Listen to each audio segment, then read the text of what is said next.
Hello and welcome to Rico 12. I'm Silvio D, your host for today and grateful cocaine addict in recovery.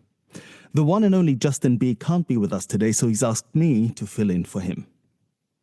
Rico 12 is all about exploring the common threads of addiction and sharing tools and hope from those on a similar path. We gather from diverse backgrounds, faiths, and places to learn and support one another. Our speakers are members of various fellowships, addictions, and afflictions, thus showing the common threads of recovery. Today is meeting 307 of the Rico 12 speaker meeting. Today's speaker is Sheryl A, who spoke to us once previously on meeting 276. Her topic today is Surrender versus Compliance, Recovery Beyond Our Wildest Dreams, and I really look forward to hearing that message here in a few minutes. First, though, very quickly, for some business. Rico 12 has several recovery resources in our family of podcasts and social media communities. To learn more, listen more, connect more, or just hang out and learn and grow with us, you can check out the other podcasts that you can find at rico12.com. To join our social communities, check out the chat and show notes. Rico 12 is self-supporting, and your contributions help us continue our mission. Thanks to all of our spearheads, past, present, and future, and a special thanks this week to Joseph, Lisa, Mike, and Todd. Thank you for your generous donations. If you out there also feel the desire to become a spearhead and support this cause, visit rico12.com/support or click on the links in the show notes and chat for one-time or monthly donation options. Your support, not just financially, but with your word of mouth, makes a difference in keeping us able to share these messages of recovery. We look forward each meeting to receiving from the light reflected from our speakers. That light inspires hope, meaning, worth, and growth in us, the listening audience. Now, let's introduce our guest speaker for today, Sheryl A, and give a little background on her. Sheryl A had a spiritual experience on May 12, 2022, through working the 12-step program outlined in the Big Book of AA. Since then, Sheryl has been journeying in recovery from food addiction and codependency through a spiritual solution that has set her free. Sheryl, the floor's all yours. Take it away, please. I can't wait to hear your message. Thanks, Silvio. Thanks for your service, and I'm so grateful for Rico 12, which has become, one of my top podcasts to tune in every week. And for these opportunities to do service, I've learned a lot in the last 3+ years that I've been in these 12-step rooms about why I need others, which I didn't really think I did before I was in here. And this is one of the reasons I don't know how I would have real recovery and opportunities to serve without the service of others. And so I'm really grateful for that. And my name's Sheryl A. And I'd like to share on the topic of compliance. What is compliance versus surrender, and how that relates in my own journeying along this, bumpy road to recovery. I entered the OA rooms in what would have been September of 2021. So we were in the pandemic and everything was online. And I didn't really have any place to go. And that was perfectly fine because I didn't think I needed really anyone's help until that fall. I had journeyed my whole life in a state of spiritual sickness that showed up in physical maladies, such as struggles with my weight, and showed up in emotional maladies, which were struggles with others. And I think these can be common things for everyone. We can struggle with health. We can struggle with, people. But when I began to struggle with others at a very young age, that just wasn't okay. It just didn't feel okay. It wasn't okay. It wasn't oh, I'm just not everyone's cup of tea. No, I had to be everyone's cup of tea or I wasn't okay. It couldn't be, oh, that person, just annoys me. It was like they annoy me and that's not okay. So there wasn't much room in my life for life on life's terms. And I had grown up in a very fundamentally religious home where there were really clear rules on how to act and how not to act. And they weren't all negative. There were lots of good things about that, but I took that and I found a way to be compliant. And the compliance was really important only because I could see if I complied with all of not just these spiritual principles, but then all of the human rules around those spiritual principles. Well, then I got acceptance, at least in that setting. And then, well, what do I do with people who don't follow those rules or like those rules? Well, I just don't hang out with them. And I pray for them, hope that they'll see the way, find the way to my way. So right from an early age, I craved this acceptance that was not about, do I actually feel this way? Do I actually agree with these things? It was all compliance, which was, if I follow these things and do what these people are doing, will I get love and acceptance? And that's really what compliance is. I didn't know that, although I would say I was high compliant and I'd be kind of proud of it because that meant I was a good girl, right? I'm a good person. Look how much I follow the rules.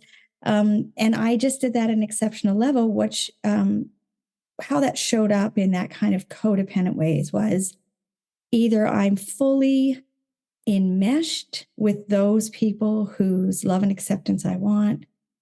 That's what I'm doing in that environment. You're going to give me love and acceptance. I'm going to fully enmesh in that. I'm going to be a crusader. I'm going to proselytize this. I'm going to be the best of the best in this. And then anyone else who might judge me or critique me or not give me that acceptance, I'm going to alienate. Like, you're not even in my life and I'm going to push you away. So I lived in these extremes of, total enmeshment or total detachment. And I didn't know how to do an interdependence where people could be in my life that disturb me and I could be okay.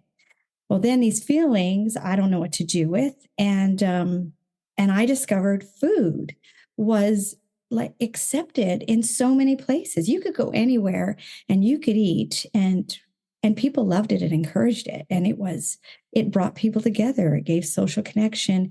And I don't think I thought about it. It was just the thing that I could do while still getting love and acceptance. I couldn't do drugs because then I would lose that. I couldn't do alcohol. I couldn't do other, things like that were considered sort of not acceptable because I would lose that love and acceptance. And I, without awareness, learned at a young age that everything we do, even if it's harmful to us, we're getting a benefit. So I figured out the benefit of the food and the food when I couldn't handle life, when I couldn't handle others. Boy, the food was a wonderful comfort. It was delicious. It was so kind. It was so thoughtful. And so that would just give me all kinds of great feelings. And that went on for a while, but I entered into kind of a food addictive way. And by that, I mean, I would want to eat food when I wasn't hungry, and I would want to eat it well past full.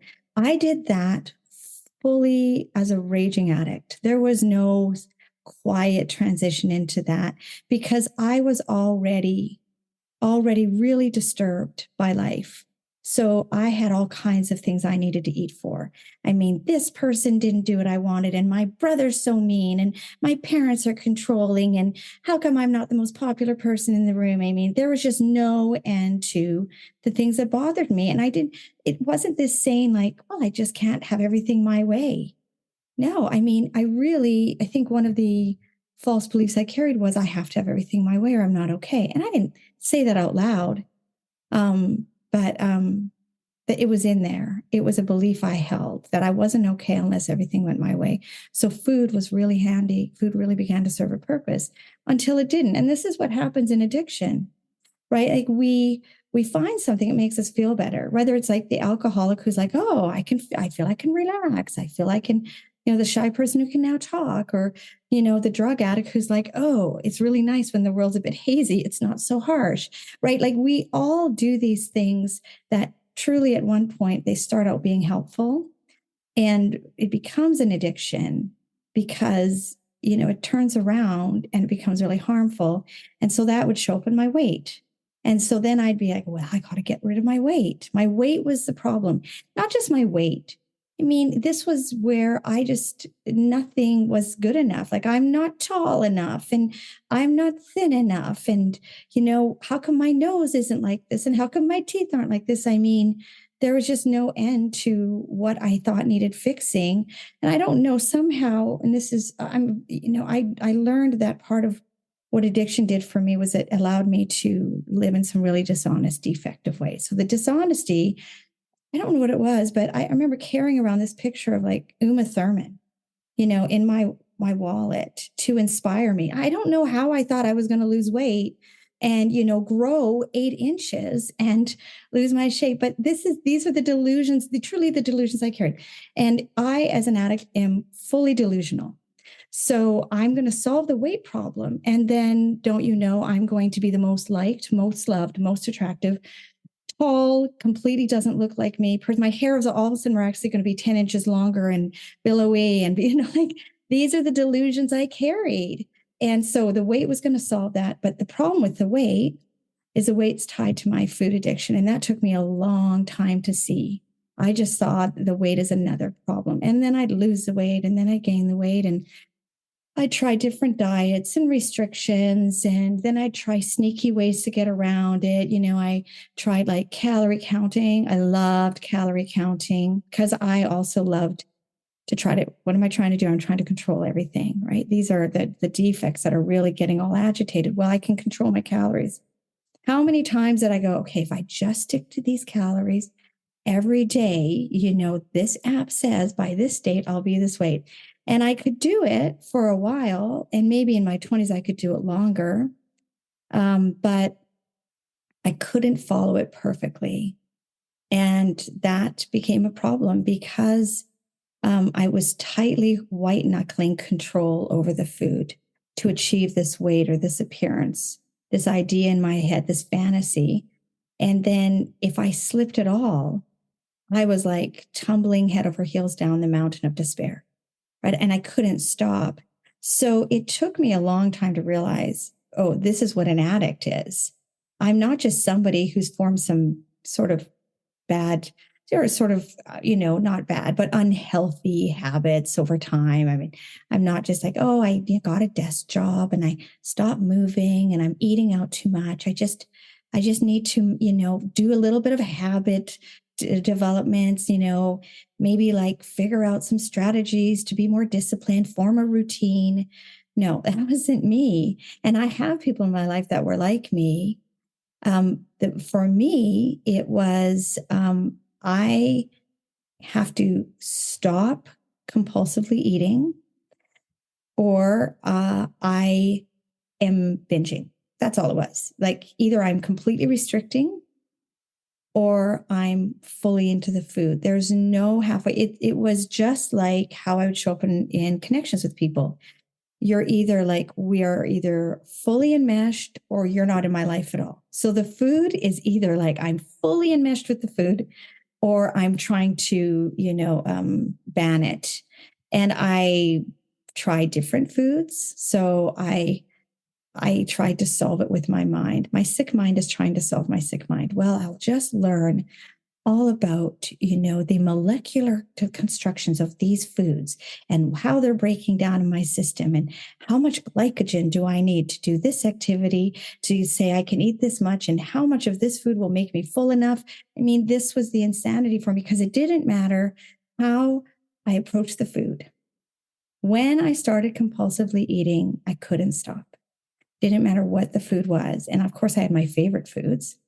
But if I didn't have those foods, it was the next foods on the list. If I didn't have those foods, it was the next foods on the list. And I've shared this before, but the sort of a big wake up moment for me when I began to let God show me the truth was shortly before I entered the rooms, where I ended up eating an entire head of cauliflower at a sitting.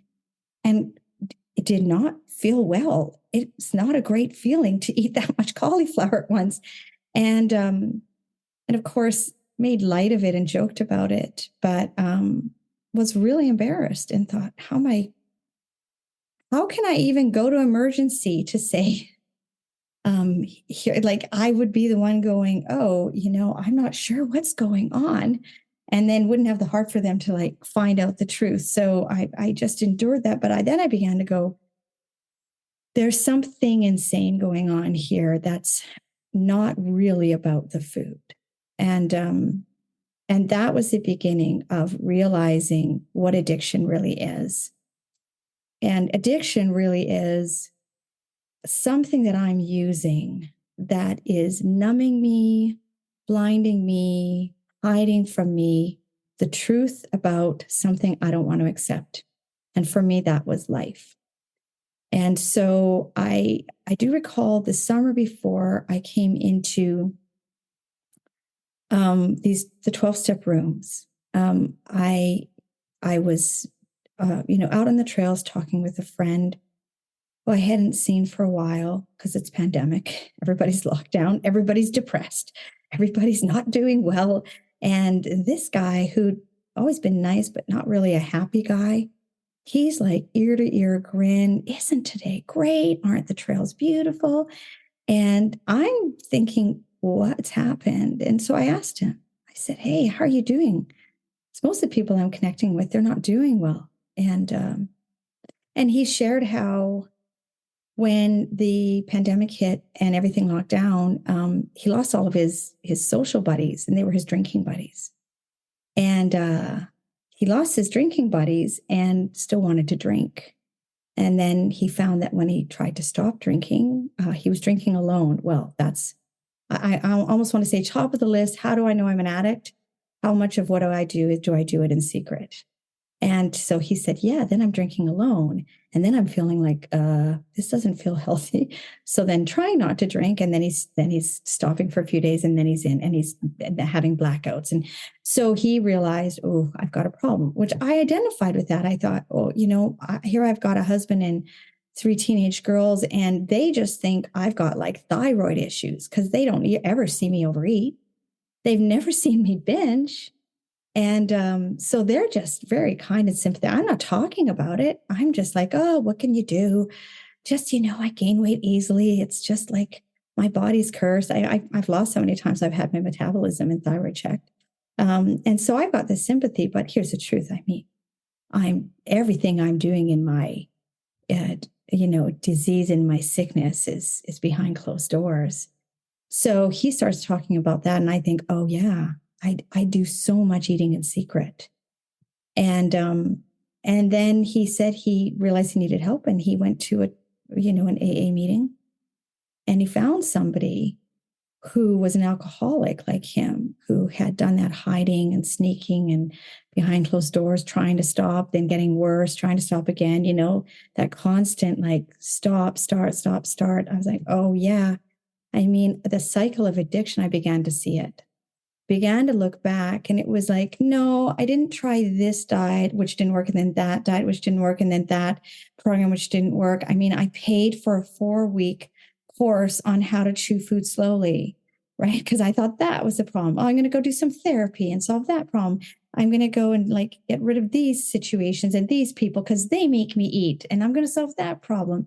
The list for me was endless, and it was always something else that was going to fix the food and fix the weight. But when I heard his story, I went, oh, it's just the same cycle of me trying to stop this compulsive behavior. And I go, here's like 20 different ways I tried to stop. No, it's the same way 20 different times. It's just a different version of the same cycle. And I began to see I have a cycle of addiction. I don't just I haven't found the thing that fits me. I actually have a behavioral problem that I can't stop. And so then he shared about going through the 12 steps with this person who had recovered from alcoholism. And he said, it's changed my life. He goes, and he'd had some hard circumstances. It was a pandemic. He'd lost his job. lost his girlfriend who's like, you're boring when you don't drink.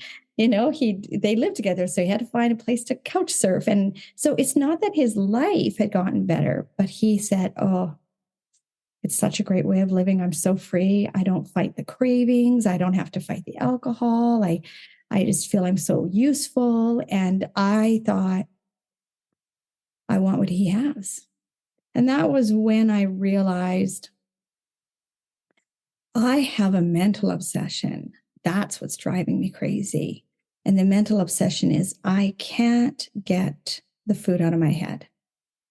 It doesn't matter how I'm dealing with the food's in my head. It's in my head when I wake, throughout the day, at night. And I was exhausted. And I was literally feeling burned out from how much effort I'd spent for so many years trying to get the food controlled, but I couldn't get it out of my head. So that really stuck with me. And I realized there was a mental obsession that was driving my behaviors. And how am I going to change my behaviors if I can't get rid of the mental obsession? And it was actually a moment of it was a bit of despair because I had tried everything and I knew there was not a single thing you could offer me out there that was going to treat my mental obsession. And I remember somebody talking to me right before I entered the rooms about intermittent fasting. And I just wanted to shake her because I thought, yeah, you don't get it. Like I don't eat because I'm hungry, right? I haven't been hungry in years. I eat to fight a mental obsession that I can't get rid of. And I didn't yet figure out what that mental obsession was about, but I wanted what he had. And I wasn't an alcoholic, so I couldn't go to AA. So I Googled, food addictions for people who have, mental obsessions or whatever he described. And then OA came up. And so I ended up going into those rooms. And I bounced around for about 6 months, going to lots of meetings, day after day after day. And the first thing I realized was it was the first place I found my people. Because up until then, I go to the doctor's like, well, you need to lower your cholesterol. So just look at your food and stop eating certain types of food.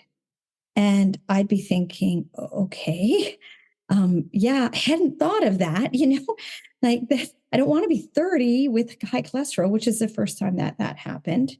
And, well, if you could just lose, 40 pounds, you wouldn't be dealing with some of these, obstructive breathing issues. And I would just look at them like, okay, if I could have lost the 40 pounds, I would have done that. I'm not actually wishing for this. So it became really challenging to try to explain to medical professionals how their advice was insane to me. I can't do what you're asking. Why are you suggesting that? And I went into the OA rooms and I found really my people. I was like, these people are like, I can't get it out of my head. Even when I try to stop, I don't. I try to get a food buddy. I try to do this. And their lists were longer or shorter or the same as mine. And we all had the same thing. We had this mental obsession, whether it was like, oh, I undereat until I'm sick, or I overeat until I'm sick, or this is how I eat, or didn't matter. It's like the AA rooms. We're alcoholics. OA rooms, we're addicts. It's the same. So when I went in, it took me about 6 months to find somebody who I was like, I think this person can help me. They have what I want. Many people in the rooms had what I wanted, but the ways that they were showing me how to do it when I tried it, it just didn't work. That was all. And so then I was like, well, that's okay. I know I'm in the right place. And I began to attend meetings where they talked about the 12 steps. And that was confusing to me. I'm like, why are we studying a book on AA? I'm not an alcoholic. But I began to see very quickly the similarities when I put my name in there. And these are the only two similarities I have found for myself. First, when I want to stop, I can't stop. Or when I stop, I can't stay stopped. And the alcoholic had that same problem. So there was an obsession and a compulsion that we had the same. And the second thing in common was if they did the 12 steps, or I did the 12 steps, the cravings disappeared and the mental obsession disappeared and we were free. So we had the same problem, just not the same type of problem, and the solution worked. And I was convinced of that. And so when I found somebody who showed me how to do the 12 steps and had the recovery I wanted, I just said, I heard her story and said, I want what you have. And so she took me through the 12 steps very quickly, which was great because I thought I would have treated like any other thing I've done. Like, I've got to learn all about this. I've got to understand this concept. I've got to really think this through. Well, my mind was the problem, not the solution.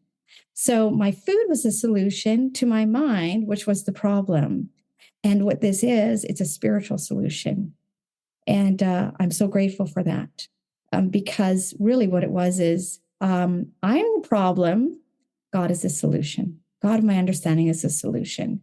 And thank you, God, because if I've got to figure this out, yeah, I can get a PhD in this program and I'll still be stuck because I couldn't get the mental obsession out of my head.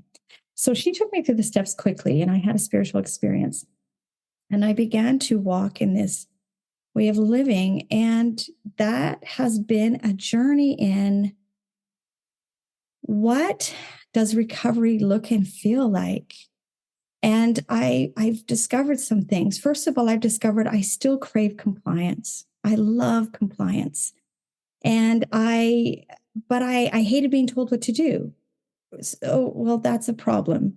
So my first sponsor, my first sponsorship group, the surrender was I let somebody else tell me what to do. That was real surrender to God because that was something I didn't like. You can't tell me what to do. If I didn't think of it first, I'm the smartest person in the room. How dare they talk down to me? But I was so desperate. I was like, okay, God, I need to surrender to this spiritual solution. So now I'm going to let this person who has what I want tell me what to do, which I have to tell you, I most of the time did not like, but I was desperate and I did it. And as I continued to feel this freedom from cravings, the food cravings are gone. I'm not struggling every day. The weight's coming down without any effort on my part. Like, all of these things are amazing. How is this possible? I'm all in for compliance. And I, at some point, began to struggle. And my recovery kind of became a bit faltering. And I was like, well, God, I'm doing all the things I'm supposed to be doing. I checked my list. I checked it twice. I'm doing my 10s tick, tick, tick every day. I'm doing the 11th morning tick, 11th nightly review tick, 11th throughout the day tick. I'm doing 12 steps. I'm sponsoring tick, tick, tick. How come I'm faltering? Why am I struggling? And as I continue to go through that, God used this fellowship. God used people that were not going to co-sign on my defects, who were brave and used by God to say, Sheryl, you're running the show. And I was like, how am I running the show? I'm doing everything I'm supposed to do. But really what I was doing, I was treading water in my recovery. I really wasn't doing any deep diving. I was just being compliant. I was checking all the boxes, and the surrender had to go deeper. And I've learned in this path, it's a path of humility. Everything that I struggle with is all about my pride and my ego, all of it. And my pride and my ego are stuck in fear, for sure. And the path to God, the path to recovery is humble. It's humility. So now I've got to let people in to tell me that. I don't get to be an island. That's not humility. That's just, I know how to do isolation. And I don't get to just say, well, if I do everything my sponsor says and the group says, then they'll just think I'm amazing. That's me falling farther and farther into my old compliant ways. So God gets my attention, and then they start saying, you're just ticking boxes. You're just like performing. You're seeking perfection. I didn't like that either, but I was really desperate, and I'd been disciplined enough by God through my sponsors who did not let me drown in my defects, who spoke really hard things to me, when I probably wasn't as grateful as I should have been. And so thank you, God, for that fellowship who did not let me die in those defects. And they just said, you're not surrendering. And so I just went back to God, and I talked to more fellows, and I went to fellows and I said, are there things in me you see that I'm missing? I mean, that's huge, right? And they did. I had, one fellow who was like, whoa, yeah, you're still running the show. You're just checking all the boxes. And I let God discipline me more, and I let my fellows speak into my life more. And as God directed me, I got deeper into, this is not about perfection.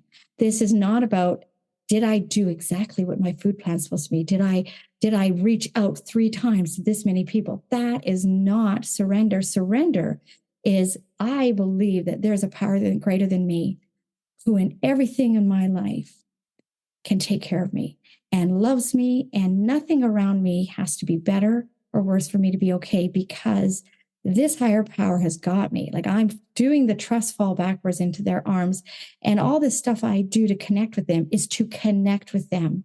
I am not doing those things to be free of food anymore. I am showing up in these steps willingly and humbly because I want a relationship with a power greater than me that is going to set me free, even if nothing else in my life changes. If I lose everything, this is the way forward. And that surrender was really it's a real heart surrender of trust and faith. And it began to set aside what others thought of me and how much I thought I was being right or correct or doing things perfectly, or how many days have I done this food plan exactly right? No, those aren't God's ways. God's ways are like, look to me. I'm the answer.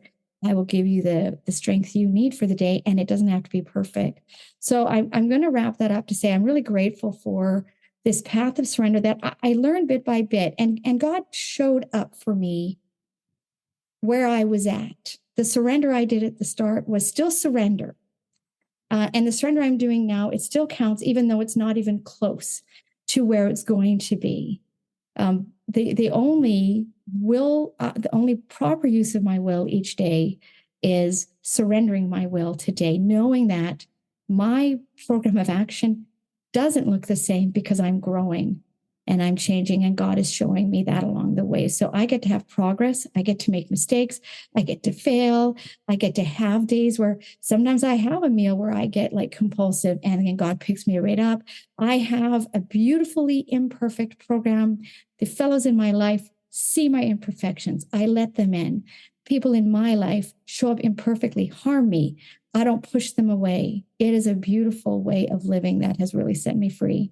And with that, I'll wrap up my story. Thanks, Silvio. Oh, thank you, Sheryl. Oh, I really enjoyed your share. Thank you so much. Oh, you took me back to the pandemic, actually, in ways I hadn't thought of for a long time, accidentally, I suppose, but still, it was a time when I struggled really badly. So that took me back. But you also spoke with such clarity on food issues, and some of them are familiar to me, even though I'm from a different fellowship. And calorie counting, obsessing about food, obsessing about my figure, my sense of self-worth, who I am, identity, wanting to be liked, pride, and so on and so forth. You touched on all of those, and I thought it was really, really profound. Thank you again. It's now time for our guest speaker to answer your questions. I've received quite a few, so we'll get to as many as we can address in the next sort of 20 to 25 minutes. We'll start with this one here, Sheryl. It's an anonymous question, and it says, can you describe what step 10 means for you daily? Yeah, step 10. So for those who haven't done the steps yet, first of all, get a sponsor who has what you want. So hear their story. And because they're going to speak some hard truths in your lives, and you have to sometimes cling to the fact, I don't want to hear what they're saying, but they have what I want. So I'm going to just keep doing that. And then once you get to step 10 to 12 are our maintenance steps. Some groups call them growth steps. Those of us who have ever been in any food program, we love maintenance. I just could never get to maintenance in food programs. So step 10 is one of those 3. Step 10 is actually about cleaning up my present. So in steps 4 to 9, I cleaned up my past. But guess what? I'm not perfect now. I didn't do steps 1 to 9. And all of a sudden oh, yay. Now I'm free of all my defects. No, now I'm aware of my defects. Now I know my defects. Thank you, God, because you set me free. That's my 6 and 7, right? I've made amends. And so now step 10, I'm I got to keep cleaning up the present, because for every day that I live on this earth, I will not be perfect. So now that I know my personal brand of defects, I'm going to watch. And if I'm starting to feel disturbed, sometimes I'm not even feel disturbed. I just start to watch for, like, why is that person kind of acting so grouchy with me? And like here's an example. I took my daughter and she's 18 and her girlfriend's on a camping trip this summer. And she invited me, and, to have an 18-year-old invite you to go with their friends, it's a big deal as a mom. And I'm like, oh, my recovery's working. She wants me. No, she wanted a free ride. So we get out there and we're camping, and I am very social and I'm engaging with her friends. We're having a great time. And she's getting more and more withdrawn, and she's being grouchy with me, and she's snapping at me. And I'm thinking, I'm paying the gas, I'm paying the camping. She's being so ungrateful. So then I pause, and this is my 10th. I go, okay, I'm like the chief critic in me, which is one of my defects, is really getting ticked off with her in my head. Now the recovered me is trying to look okay, but compliant me wants to be seen as nice. Surrendered me wants to get to what's going on so I can actually feel love for her, not just pretend I'm being loving. So I look at it and I'm like, well, maybe she didn't get enough sleep. Have I considered it? And am I being selfish? All of a sudden, and this is what I talk about when I get these God nudges, it's always my thoughts, but honestly, they're not my thoughts because I would never think these things. I realize now they're God nudges. I get this thought, Sheryl, you're just her ride. You're just her ride. She is spending this weekend with her friends, and she's invited you because they're broke, high school students going to university that need a way to get there, and you can help. So are you being helpful? And I realized I was dominating the conversation. So the minute I paused and went, God, how am I being selfish here? Not like she's being a total B, right? How am I being selfish here? Then that's the surrender. I want to see the truth. And I realized I'm taking up way too much social space here. And I was being selfish and just thinking about my wants and my needs. And so I went, God, please take the selfishness, right? So I watch for it. I give it to God. And I'm talking to God anyway, because he's the only one who can show me what's going on. God, please take the selfishness, this focus on me that is taking up all of the space, all of the oxygen in this room. That's causing my daughter to withdraw because she's getting left out. Like I'm just taking over for her. I said, take that from me.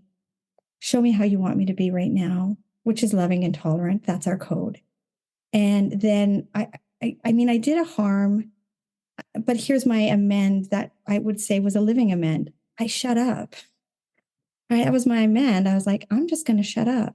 And I just became quiet. And then I started disappearing. I'm going to go for a walk. I'm going to go do this. I'll be back in a few hours. I drove them to breakfast the next morning. And I said, I'm going to stay in the car. And I did some calls to some sponsees, and they got to have breakfast on me, right? Just them. And then, of course, I told someone else. So I actually think I called my husband. I said, I'm going to go for, I got out, called my husband, said, I think I'm being really disruptive. And I told him what I was doing, and he doesn't struggle with that. And he said, yeah, I've learned if I'm asked for a ride, they just want me to sit there, shut up, and get them to their location. And I was like, oh yeah. I said, I think you picked up on that. And I said, I didn't. I was really focused on me. And I said, okay, thanks. That was my 10th step.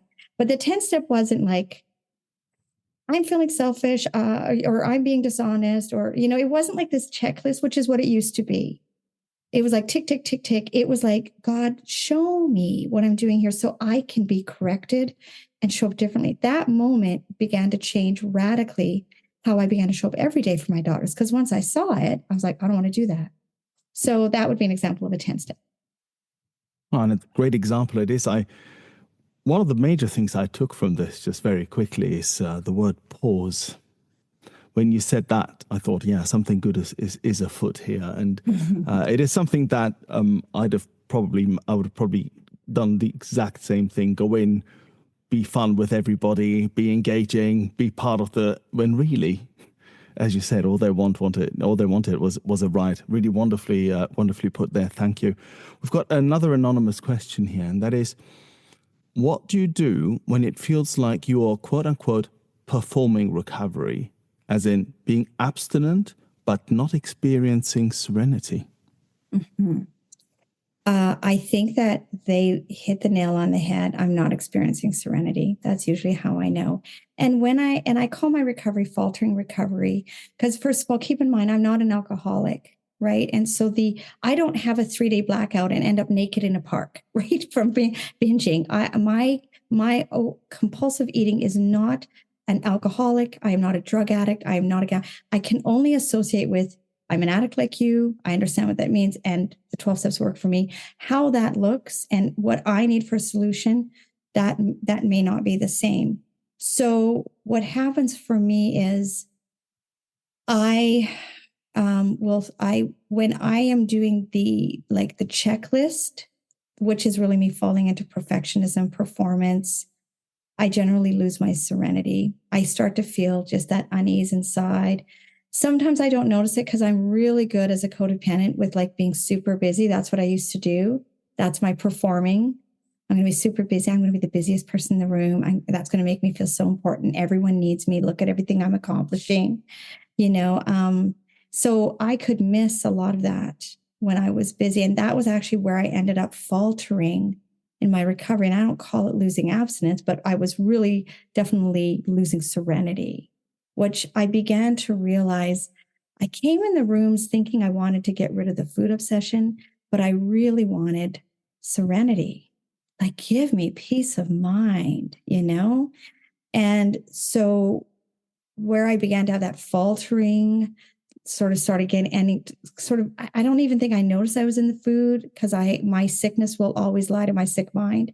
It will always deceive me. I just kind of got into like little bites and bits and, some compulsive things that were really sneaky. I couldn't really even see how I was turning the food, but I was starting to gain some weight.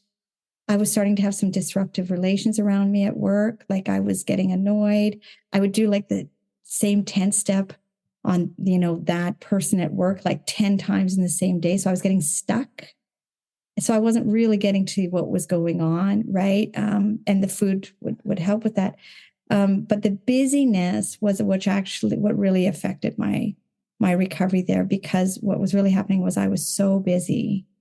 I couldn't tell when I was losing that serenity. And so God disciplined me, and I was really grateful. What God did was, because for the first 2 years, I didn't weigh myself, mostly because the scale had been such a trigger for me. And I really wanted surrender. I didn't want to be in my head. So I just didn't weigh. And I just knew I was losing weight because my sizes got smaller. But then what happened was my insurance came due. It's a 10-year life insurance policy. And so they had to send me to the house to do the blood work and to weigh me. And when I got weighed, I realized, I've gained some weight. So isn't that just God just showing up? Because I'm a compulsive eater. I can't pretend that my weight is not important. Like if I'm an undereater and I'm losing weight, I'm doing something, I'm stuck, I'm back in my addiction. If I'm an overeater and I'm gaining weight, I'm back in my addiction. So I paused and I called my sponsor and I said, I've gained weight and I shouldn't have. And then as they began to really talk me through kind of what we see in the big book's done, tell me about what's been going on. Let's walk through the last few months. Then we're like, I've gotten busier and busier and busier, being performative in my work, trying to impress others, not having enough time to really pause to go, do I have serenity? All of a sudden, I'm like, I haven't had serenity in months. Well, I might have caught that the first day if I hadn't been so busy. So I could see how my codependent ways of seeking love and acceptance had become disruptive. And that's actually where I began to work with a sponsor who took me through the 12 steps through codependency. That really took me to a deeper level of recovery of going, okay, I see I can never be busy like that. That's part of my codependency that will block me from the power of the spirit and not allow me to see how I'm showing up in defective ways. And then I lose my serenity and I don't realize it. And then I'm back in the food. So I hope that answered the question. Oh, wonderfully explained. Thank you, Sheryl. Amazing. We've got another question here. This one's from Karen. She says, such a beautiful share, Sheryl. How do you let go of compliance and set aside being overly preoccupied with how others see me, especially those who disapprove of me? So I will let you know when I know. It's not something I'm free of, and I'm grateful that that's not a requirement. I'm grateful that I get today. And I know that these are some defects I've carried since I was very, very young, and that God has set me free in so many ways. And it has shown up in every relationship. It had to, because a lot of my compliance, which if my husband heard this, he'd probably have a bit of a laugh, but it showed up in my marriage. Now, it didn't come across that way, but the compliance was, I'm going to express my anger, but I'm not going to express my feelings because feelings are vulnerable. I can't say, I'm feeling afraid that if I tell you what I'm thinking, you won't love me, right? I'm feeling worried about telling you something I did because you might be disappointed in me. I'm just hiding things, lying, avoiding. I'm queen of avoidance, right? I'm like manipulating. And then if he's challenged me on it, I'm like, you can't speak to me like that. I'm a strong, empowered woman, right? But all of that is my fear that now how I show up differently is I recognize that I can crave love and acceptance of others. And I know the truth. The truth is I feel tremendous joy and serenity when I get all of my needs met from God. That has been a miracle. Like I didn't even understand God. I grew up in the church. I'm telling you, I did not even understand God. So having focus on that connection with the God of my understanding, which is not the God of my childhood, has radically changed where I feel love and acceptance, which has allowed me to show up recovered in my relationships, to begin to practice unity instead of separation, to actually say, I'm autonomous for my things that are my responsibility, and I don't make decisions for my kids or my husband that affect all them. And I stay on my side of the street and I can do these things. So when my husband goes, well, you just always take care of all those things. Now I can say, I actually don't like doing that. And it's really not my business. So if you could do that, I said, and you don't have to do it. I just don't think I should be doing it. So I'm not going to do it anymore. Now I'm not inside freaking out going, he's going to withdraw his love and he's going to be mad. I used to be terrified of him being mad at me. It didn't show up like fear. It showed up like anger. Anger is always fear. But as I began to realize this, no matter what, the lie is that I think any one person can give me the love and acceptance I need. That belief was false. And that got me stuck in expectations nobody could meet, which was going to harm them.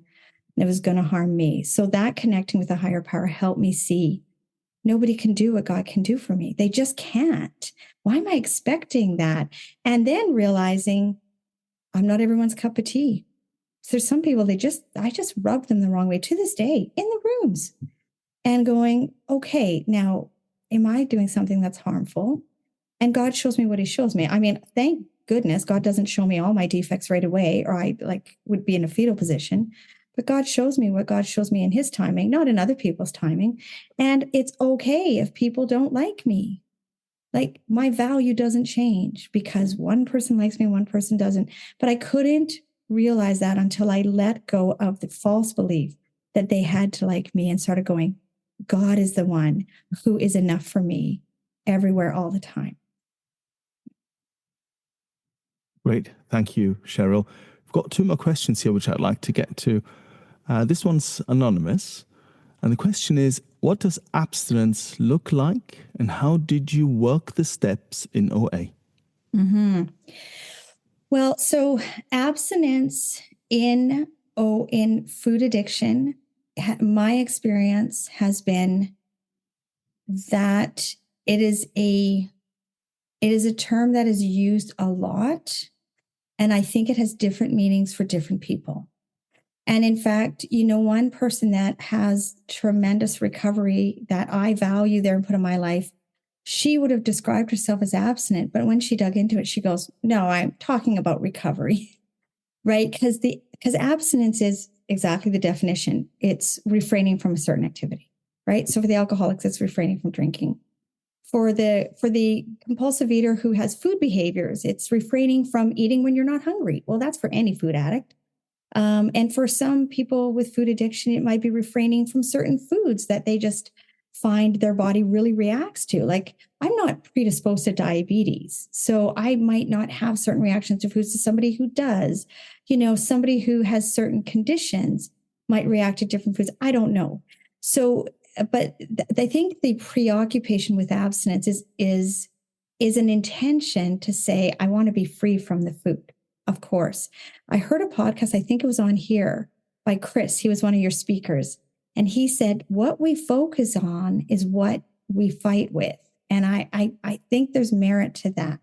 And so I have followed the big book instructions, which talk about primarily recovery and don't really get into abstinence except to qualify someone.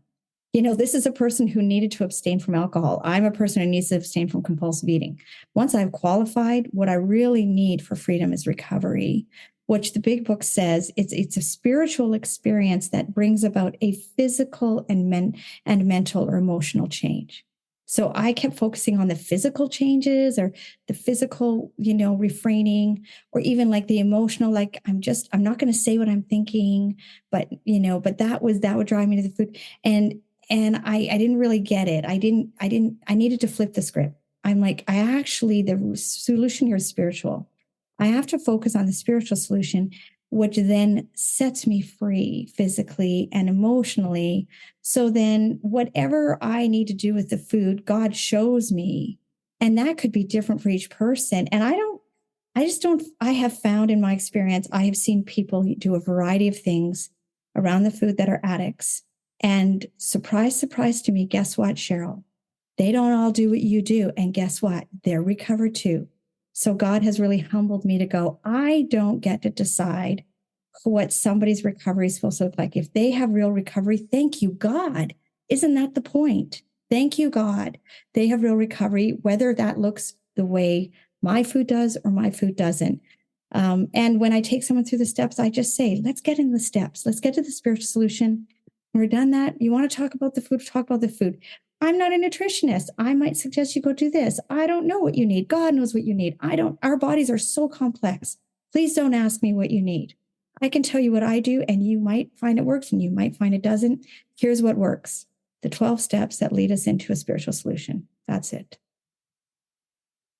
Thank you, Sheryl. Got one more question here, an anonymous one. Sheryl, thank you for your powerful share. Can you explain how making amends, especially to people who you want to look good for, has impacted your ability to surrender? Yeah. I was about a year and a half, maybe almost 2 years into recovery when I got a sponsor, because I'll be honest, my last sponsor probably was dealing with my codependency and was like, I don't know how to help you. Like, you are really emotionally sick, right? And I got a sponsor that really had a lot of strong recovery, codependency. She had been in the Al-Anon rooms and had really helped me see how my codependency was getting in the way of my recovery and of my usefulness to God and others. You can ask any of my sponsors at that time how disruptive I was. And so I would do amends, and she was the first one to say to me, the amend is not about you. And I thought, well, why would I be doing amends if they're not going to make me feel better and get set free? And she said, the amend is about the other person. And it's an act of humility. And that's when I began to understand this is a path of humility, that the problem has been me and my ego. And the pathway to freedom is humility and service to God and others. It's all about God and others. It's not about me. And so I didn't get it, but I did it. So she would say, I don't want you doing an amend unless I review it. And we would talk about it. And she just was like, no. And God just used her patiently to have me continue to do amends. And I would then try to do them the way she said. So really I began to go, okay, how have I harmed them? It wasn't who do I owe amends? It was, did I harm this person? And that could be, do they feel bad coming away from talking to me? Do they feel worse about themselves? But it might not even be I said something hurtful. It could just be how I acted with them. Did I act superior? Did I lecture them? Did I lecture a fully grown adult, even though I'm in a position where I could? Did I use my position of power to try to exert control that they might have felt harmed? And so then it became, that's pretty petty. Then I'm going to be harming everyone. Probably, Sheryl, you're codependent. You've probably harmed a lot of people more than you think. And so I began to go and do amends differently, which every amend, whether they were somebody that was close to me or somebody I hardly knew, I did them the same. And it was really short and simple. And it was, I owe you an apology. When I did this, when I interrupted you at this meeting, I was really being selfish and considerate, and I regret that. What could I do differently at the next meeting? How could I show up better? And I just did that again and again and again. And what happened was when God showed me, this is the harm. This isn't the harm you think it is. This is the actual harm, because I had to talk to God about it. And she'd make me go away. No, that's not it. Go talk to God. No. And I'd come back and she'd say, that's probably the harm. Go do the harm. It took me a while to see people's harms. I was so focused on me. And so then what I discovered was when I really hit the harm, here's how I knew. They never disagreed. They never said, oh, no, it's fine. Oh, you're great. They didn't. They often went, if they were gracious, thank you, and I'm okay. Or they'd want to talk about it and say, actually, that really hurt my feelings. And then a lot of my remedy, my amends, because I've learned I must do something. I must do something to make amends. So I wouldn't always know what that was. And sometimes they didn't give me anything. So I did discover that listening to them and making space for them to talk about how I'd harmed them, that was a remedy too. And I began to see always, every time, how I had harmed them far more than I could even understand. I didn't even see how much I harmed people. And I would leave each man just humbled, going, oh my gosh, I had no idea how I affected that person. Thank you, God, for showing me. And it became this connection with God where I was like, God, I want to stand before you and say that if there is any single one of your creation I harmed, that I did something to make it right, because they're your creation. So that really changed things for me. Thank you. Thank you so much, Sheryl. Thank you for a fantastic RECO 12 weekly speaker meeting. If we missed your question, or if you have more, consider joining our WhatsApp community or email rico12pod@gmail.com to join the conversation. And if you haven't already, please rate and review the podcast on Apple Podcasts. It's a powerful way to work Step 12. Next Friday, we'll be hearing from Pat O, a first-time RECO 12 speaker. Stay tuned on the WhatsApp community and our email list for more information on the topic. And if you aren't on the email list or community, send that email to rico12pod@gmail.com and ask to be included. Now, let's launch off into the rest of our day with a prayer that Sheryl will say for us. Oh, thank you for that. Let me just quickly pull that up here. I had a prayer by somebody called Elizabeth Elliott. I encourage you to look her up. She's really helped me lately. But then yesterday, I think it was the day before yesterday, I did this prayer. It's a spiritual reading. It came to me through a different reading, and I love it. And so I wanted to share this prayer as we exit. And it says, now may the God of peace give all of you peace at all times and in every way. May God be with all of you. Amen. Amen. Thank you so much. I'd like to thank everyone who has contributed to this show and listened. It's been an absolute privilege to host this show today. Remember, there is one who has all power. That one is God. May you find him now. There was a man put his hand by the side of his mouth, and he wanted to scream, but the sound never came out.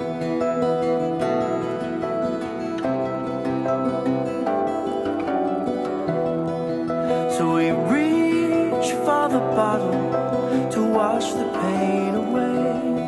'Cause what he wanted so badly was to live a different way. And all of his problems and all of his pain filled up the puddle and rose with the rain. His ship kept on sinking to the bottom of the lake, and he knew for certain that he was just a fake, just a fake. Was a man put his hand by the side of his mouth,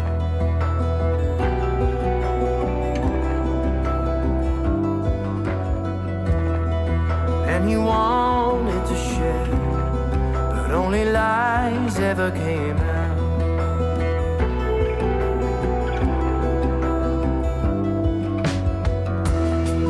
So he reached for the needle to numb the pain inside.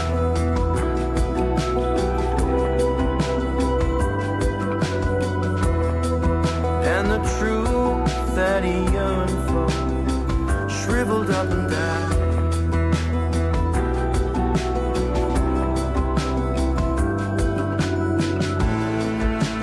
And all of his problems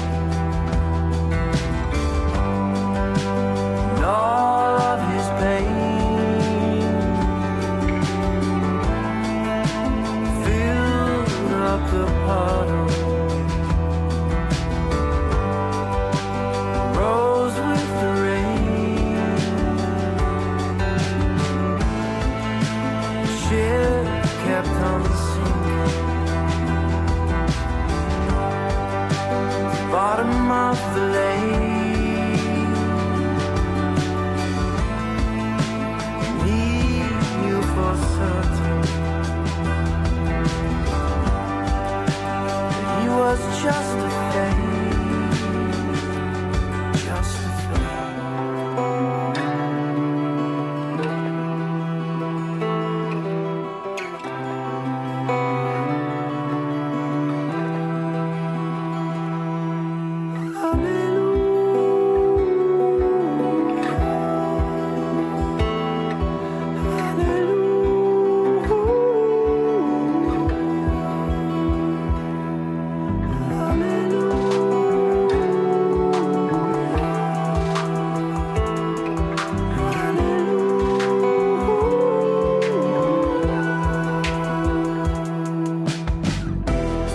There was a man put his hand by the side of his mouth as he read from the book, only truth spilled out.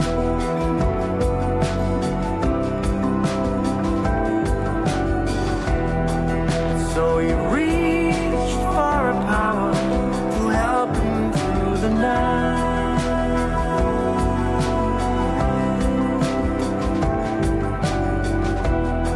'Cause what lives in the darkness dies in the light.